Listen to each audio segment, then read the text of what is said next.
Hello, collective. I am Juanica, also known as Miss Astrology. This is your cosmically lit week ahead insight for April 3rd through the 10th. So, you guys, thank you for bearing with me. I'm still trying to figure out how I use my gifts and operate with what I know in a way that serves others as well as myself. So I'm trying all these different platforms and going through quite a bit at home.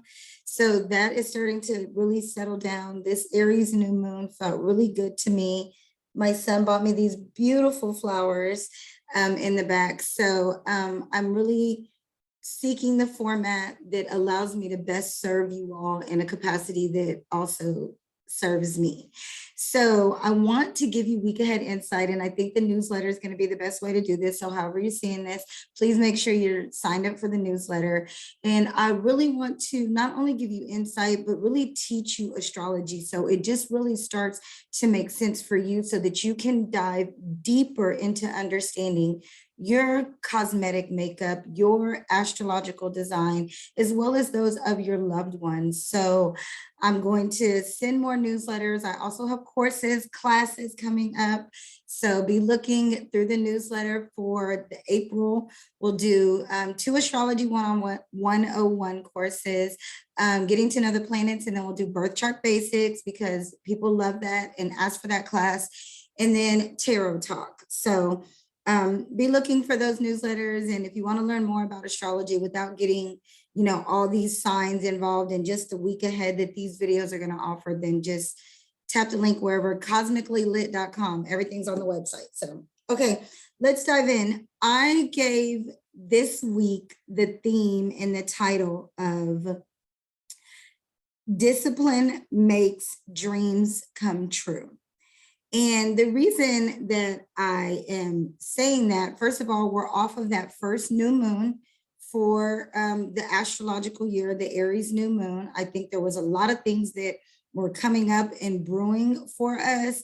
And I think this is, Chiron was involved and Mercury was involved in this new moon, and it's new energy and new feistiness because it's a fire sign. The moon, the sun loves to be in the sign of Aries. So a lot of us were really operating in our own pride. And in a sense, it was okay because things need to be addressed for a lot of us that have been suppressed for a while. But at the same time, some of us are just being like super prideful and whose pride needs to be checked, if you will. So this is an opportunity, discipline making dreams come true, because now Mars, which is the ruler of Aries, the ruler of really this moon and sun energy, is conjunct Saturn in the sign of Aquarius. And Aquarius, this is a sextile energy. And when I was looking it up, it's at 22 degrees. I really like that because that 22 representing partnerships, and Aquarius being the sign of like groups and other people, like society.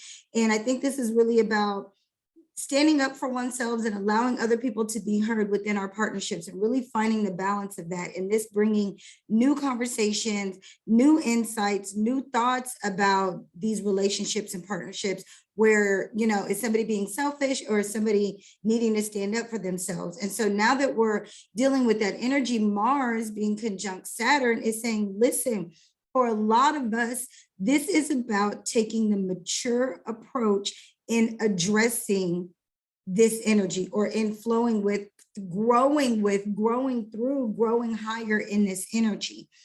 And what I mean by that is, it is a discipline. Now, don't get Saturn wrong. Yes, Saturn is a planet of limits and boundaries and structures and time and hardship and those kind of things. But Saturn is, no whim. Saturn is also asking that you do create those boundaries and you do stand up for yourself.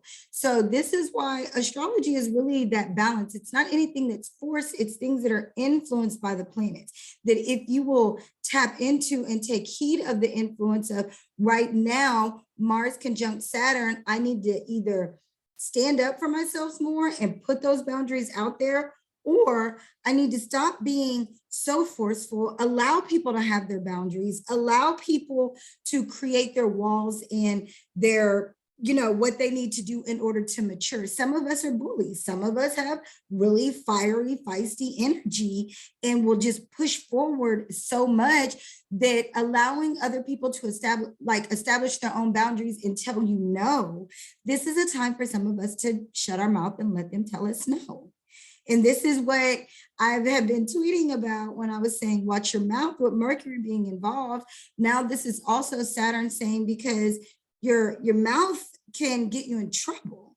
Like, what do the older crowds say? Your mouth write checks that your ass can't cash. I feel like my dad and my mom said that to me a couple times with all my Sagittarius energy and Jupiter on my Leo ascendant. So that's a lot of fiery energy. So this is a time where, depending on where Aries and how much fiery energy or sextile or whatever type of aspects and energy you have in your chart, this is a time for either for you to establish your boundaries or, get off of other people's boundaries. That is what is going to allow the dreams to come true.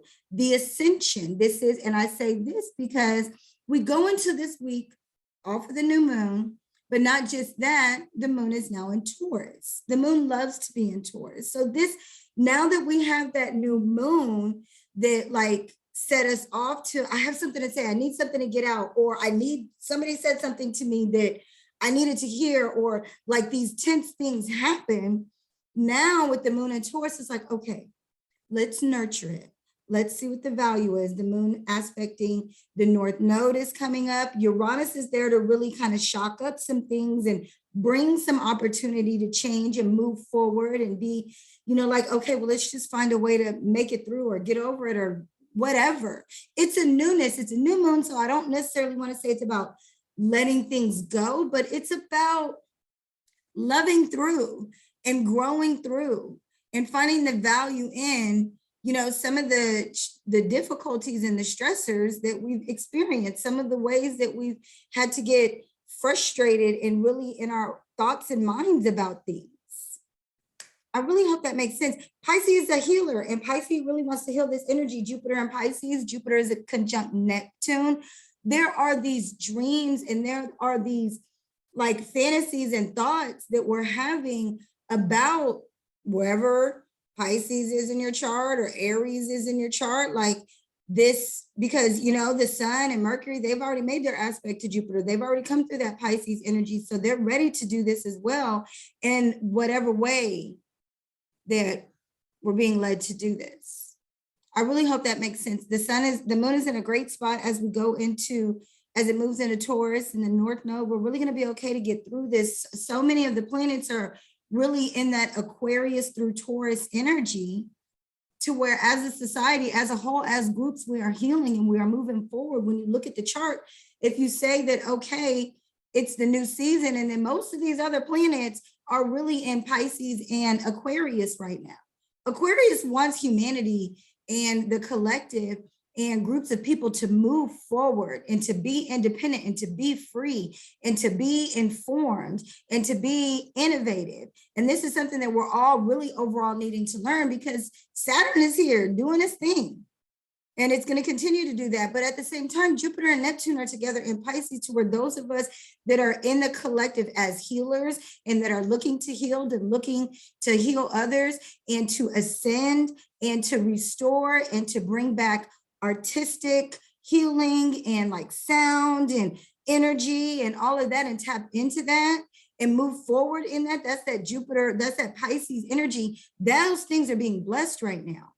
And as those things are being blessed now with Aries season, we're starting that cycle over. Those of us that are healed and are ready to heal and be healers, we are moving forward. We are proud. We are excited. And that's what we're meant to do. And this moon is taking us into that. This cycle is taking us into that, but we can't be the opposite side of the same, what the energies are offering. They're still offering the other side of it, which is Saturn in Aquarius could be very restrictive, can shut friends off, cannot be a part of any groups, can find themselves really alone and isolated because they're stuck in their own kind of egotistical ways. Because the opposite of Aquarius is Leo, which is the sign of I will do what I want to do, all about me. And so we could easily find ourselves there. And then from there, we get more delusional. That opposite side of Jupiter and Neptune conjunct, that it can heal and it can ascend and it can rise us up. Remember those two fish in opposite direction, or it can take us down. It can get us caught up in our delusions. It can have us confused. It can have us oversleeping and underperforming. So you really want to be mindful of where you are. And then we get into that delusion. We get all into ourselves, all into our isolated and alone place. And that Aries energy, instead of allowing us to heal and move forward in our healing, then really revs up our ego, our I am. And if you don't nurture the ego, that's when it gets out of control. That's when it becomes a problem. You can't kill the ego. You have to nurture the ego. You have to heal the ego. And that's what this energy is offering us as a collective, as a whole. But it's not forcing anything. The only thing that's actually being forced is through, I believe, Pluto and Capricorn, because Pluto, like I say, is the boss baby oftentimes, and it's going to make things happen. Y'all know how when a new baby comes in and everybody's running and doing everything for the baby? That's that Pluto boss baby energy. I feel like Pluto would be exalted. Wow. I feel like Pluto would be exalted in Aries. Okay, I just said wow because the first two cards to come out are the Four of Cups and the Five of Cups, both reversed. And so there are just some things emotionally we're just holding on to that we just need to get over. They are not serving us any longer. It's like this Four of Cups energy, which is the first to go. Why are we holding on to these emotions and these feelings? And these are reversed. So maybe we are really letting them go now. Maybe we are seeing that one thing about this card right here is, if you see, it's way more prominent in the original Rider-Waite deck, which when I do teach tarot talk, we do use the original Rider-Waite deck. You will see the card of the week this week is the Emperor, and it will show the picture, the image from the Rider-Waite deck. This just happens to be the deck I prefer to read through with. This is my deck. It just is what it is. Anyways, in the original Rider-Waite deck, you see that there is a lot of like chemicals like green and red that are coming out of these three cups that have fallen over. And this is an indication that there was likely something very toxic. I am sick of the word toxic, but that card is an indication of what toxic is. It literally has green, like poisonous looking something coming out of it. That is something that is literally killing your spirit, really bringing you down, bringing down your mindset. And I do believe that with both of these cards being reversed, this is the time for us to acknowledge that we are letting those things go. The other thing that is beautiful about both of these is we're still being given an opportunity. And if we put them together, we got three. Look, the Four of Cups is, although she's focused on what's out there, out of her reach a little bit, she's got to work a little bit harder for. What she's not realizing is spirit or God, the universe, is offering another opportunity, a new emotion, a new insight, a new artistic, creative way, a new something to bring that feeling back. And the Five of Cups offers the same thing. Why are we focused on this? And there's more opportunity still behind that is being offered to us. So, and the opportunity could be whatever, whatever. It depends on your chart as an individual. This is why we got to get to know our charts a little bit better. The High Priestess, hello, darling. This is my card, you guys. This is about going deep. This is about your inner knowing. And I think that with this card coming out, this is saying, where either you got to let go of whatever it is that you're holding on to, whether it be your own feelings, your own pride, your own moodiness, your own sensitivity. The cups are water signs. That's the moon. Her moon is showing up here. It's like, listen, this moon is here like intuitively, or are you being emotionally? That's the thing about the High Priestess. This is again about maturing and growing up and being more high about it. Priestess about it. The High Priestess, yes, she lets you learn the lesson in it, but there's no reason, even though she does have that appeal but this is about that knowing with this laptop here. And I encourage you to look this up in the Right Away deck, how this card looks as well, because she's got those columns, those pairs, and these are here as well, dividing the truth. This is about knowing that laptop gives access to all information, right? So go within yourselves, within ourselves, or maybe tap into somebody who's a high priestess that is willing to bring you knowledge and wisdom and insight. Maybe you get a reading. Maybe you see a therapist. Maybe you speak to the, wise lady. I know, talking to my mom, and I know she could be biased because she's my mom sometimes, but she says so many really wise things. And she can also get in my ass too, because she is my mom. So she's a Leo, so she feels like she can get anybody's ass. So this week, we really have an opportunity to move forward with what has come up for us, within healing that, within taking that energy into being disciplined with it, creating new paths, new ways to materialize, new ways to mature, new ways. Saturn is the goat, the Capricorn, right? Saturn is in Aquarius. It's at home. And so Mars is not your attitude, your ego, not ego, but your feistiness. Your best bet is to use it for something that you want to last for a long time. Working out is good. Any kind of extracurricular, use your body activity. Don't go too hard, because Saturn is still like, don't overdo it. Make sure you're stretching. I know I've been working out a lot lately, and today I just felt the need to really stretch.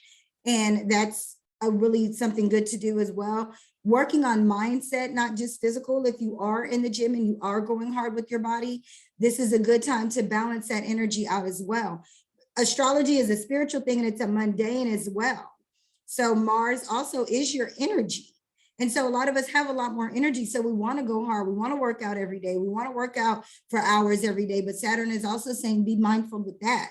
If you're outside, cover your head, because Mars is the ruler of Aries. It's not in Aries right now. It's in Aquarius, but the sun is in Aries, still giving that sextile energy. So we still have this, even though Mars is in a weak space, it's homeboy, the sun is at home and doing good in that space. So we may get out there and feel like we're doing okay. Cover your head, watch sunburn on your head, watch your head. If you're riding a bike, wear a helmet to guard your head. So this is some things that you want to think about on a more mundane level as well. But overall, this is very healing energy. If you're dealing with headaches, this may be a time to consult with the doctor. If that's something that you've been dealing with for a long time, don't be stubborn about this. Go and get your head checked out. Okay. And I think even with the High Priestess here is saying that as well, with her wearing this crown, this, intuitively all knowing, if something's going on mentally or physically in your head, you've been dealing with more headaches. Okay. Something to that nature. Also, as we get ready to, not really get ready to, because we're really just smack in the middle of Aries season, but those of us that are really getting the discipline in with our body physically will then start to add what we eat, and really like being more mindful of what we eat coming up. So just know that that's happening. Know that don't worry about the food so much right now. Right now, you can work more about the physical aspect of this. And I think this week is going to be really good. Stay disciplined, knowing that as you are disciplined, either by standing up and creating boundaries for yourselves or respecting other people's boundaries and hearing what other people have to say and allowing other people to move within what they feel is their own realm, without being harsh, without being that emperor energy, which can be very like judgmental, my way or no way type energy. This is not the time for that. This is, if we can respect people's boundaries and respect discipline, this is a time for us to really ascend, heal, and really tap into our higher selves, our higher consciousness, and really make our dreams come true. So I hope this helps. I hope this is a great week for you. On the 10th, we have Mercury is going to enter Taurus. So as we get towards the end of the week, we're really gonna start to focus more on the thinking about like the practical plans. Okay, what's the next step? What can I do next to make sure that what I have and what I'm establishing is really valuable as I continue to move through this this year and this new astrological cycle. So go get you some sunshine, go get you some fresh air, move your body, protect your head, watch your words. And until next time, peace.